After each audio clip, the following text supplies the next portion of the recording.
Good morning children. आगे बढ़ने से पहले लेट अस रिवाइज हमने पिछले वीडियो में क्या पढ़ा था। हमने पढ़ा था वेजिटेशन के बारे में। तो वेजिटेशन में हमने ये जाना था कि हॉट और वेट क्लाइमेटिक कंडीशंस की वजह से ट्रीज़ की और प्लांट्स की ग्रोथ काफ़ी ज़्यादा थिक होती है और उनकी जो ग्रोथ होती है वो भी काफ़ी ज़्यादा फास्ट होती है। फिर वाइल्ड लाइफ में हमने ये जाना था कि रेन फॉरेस्ट ऑफ कॉन्गो में काफ़ी वैरायटी के प्लांट्स और एनिमल्स पाए जाते हैं। उनमें से उकुपी को national animal of democratic Republic of Congo consider किया जाता है।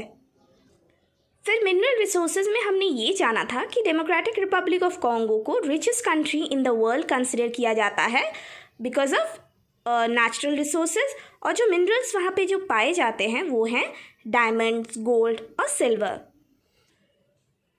तो नेक्स्ट हम पढ़ेंगे ऑक्यूपेशन के बारे में। ऑक्यूपेशन का मतलब होता है वर्क। तो फार्मिंग और माइनिंग होती है मेन ऑक्यूपेशंस वहाँ के लोगों के लिए, और काफ़ी जगहों में फॉरेस्ट को भी क्लियर किया गया था फार्मिंग प्रोसेस के लिए। और जो फार्मिंग प्रोसेस के लिए जो मेथड अपनाई गई थी वहाँ के लोगों के द्वारा वो बहुत ही एंशिएंट और ट्रेडिशनल मेथड थी। और जो मेन फूड क्रॉप्स जो वहाँ पे ग्रो किए जाते हैं वो हैं राइस, मेज़ और कसावा।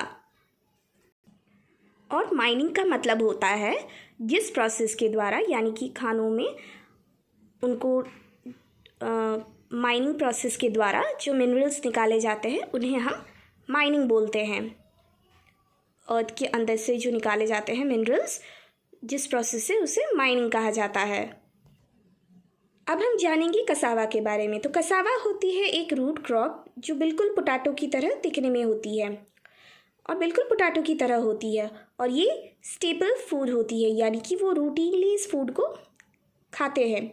और कसावा को ड्राइड यानी कि सुखाकर पाउडर बना के इसके द्वारा ब्रेड को भी तैयार किया जाता है।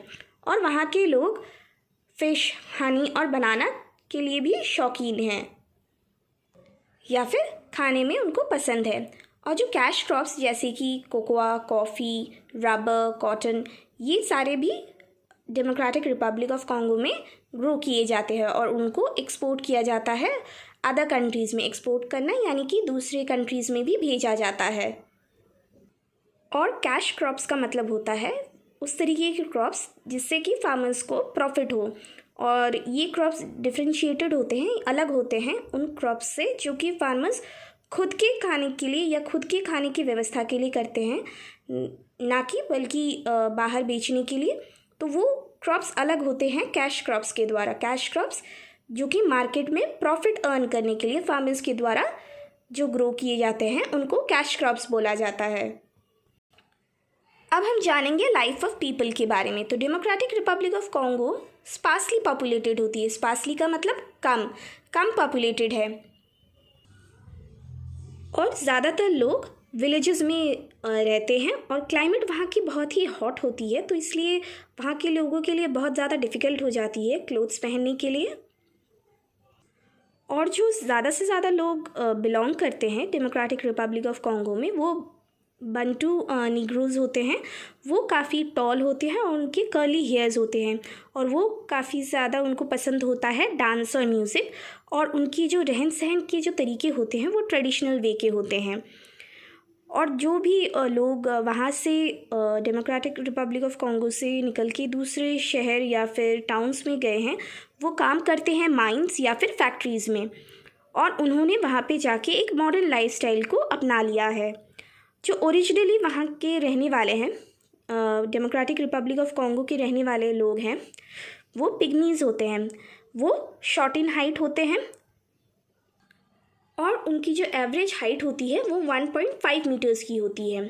और वो लोग काफ़ी घने जंगल में रहते हैं और एक नोमैडिक लाइफ डील करते हैं, यानी कि एक परमानेंट सेटल लाइफ नहीं डील करते, एक स्थिर लाइफ नहीं डील करते हैं। और नोमैडिक लाइफ में वो हंटिंग, ट्रैपिंग ऑफ एनिमल्स और गैदरिंग, खानों को एक जगह इकट्ठा करके इस तरीके से वो अपनी गुजारा करते हैं।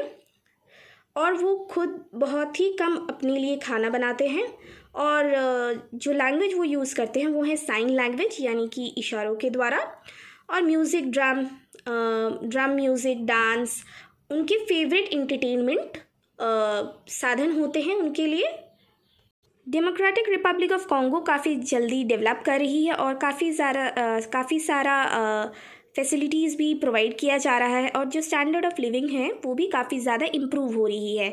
और नियर अबाउट 200 ग्रुप्स है, एथनिक ग्रुप्स है, जिनमें से मेजॉरिटी लोग बंटू पीपल हैं और फ्रेंच उनके यहाँ पे ऑफिशियल लैंग्वेज होती है या फिर मानी गई है।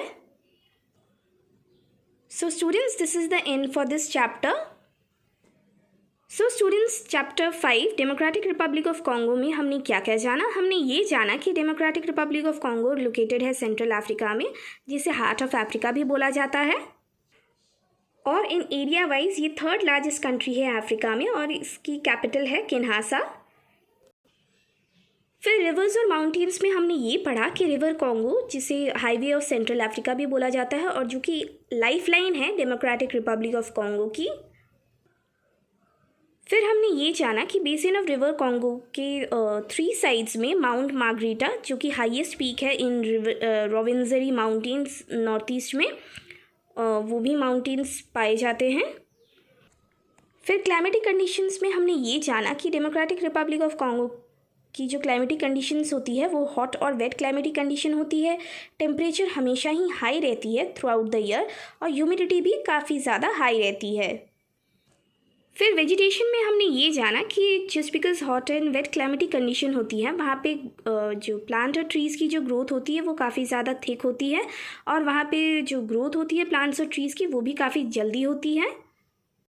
वाइल्ड लाइफ में हमने ये जाना कि रेन फॉरेस्ट ऑफ कॉन्गो में काफ़ी तरह के या काफ़ी वैरायटी के एनिमल्स और प्लांट्स पाए जाते हैं, जिनमें से ओकोपी, जिसे national animal of democratic Republic of Congo माना गया है।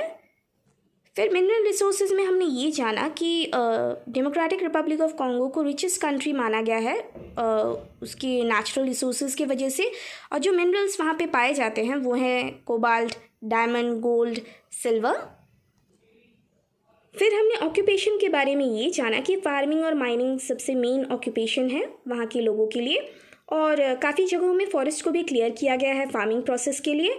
और जो मेन फूड क्रॉप्स वहाँ पे ग्रो किए जाते हैं वो है राइस, मेज़ और कसावा। फिर लाइफ ऑफ पीपल के बारे में हमने ये जाना कि डेमोक्रेटिक रिपब्लिक ऑफ कॉन्गो में पॉपुलेशन काफ़ी कम है और ज़्यादातर लोग विलेजेस में रहते हैं और ज़्यादातर लोग बिलोंग करते हैं बंटू निग्रोज से, और जो काफ़ी टॉल और उनकी कर्ली हेयर्स होते हैं और वो काफ़ी ज़्यादा शौकीन होते हैं डांस और म्यूज़िक के। और जो ओरिजिनली वहाँ के रहने वाले हैं लोग वो पिग्मीज़ होते हैं, जो कि काफ़ी छोटे होते हैं हाइट में। फिर हमने ये जाना कि ये कंट्री काफ़ी ज़्यादा जल्दी तरीके से डेवलप हो रही है और काफ़ी ज़्यादा फैसिलिटीज़ भी प्रोवाइड किए जा रहे हैं यहाँ पे, और जिसकी वजह से स्टैंडर्ड ऑफ लिविंग यानी कि रहने के तौर तरीके भी काफ़ी ज़्यादा इम्प्रूव हो रहे हैं। और फिर हमने ये जाना कि फ्रेंच वहाँ की ऑफिशियल लैंग्वेज मानी गई है। So students, this is the end for this chapter. Please go through this video. Thank you.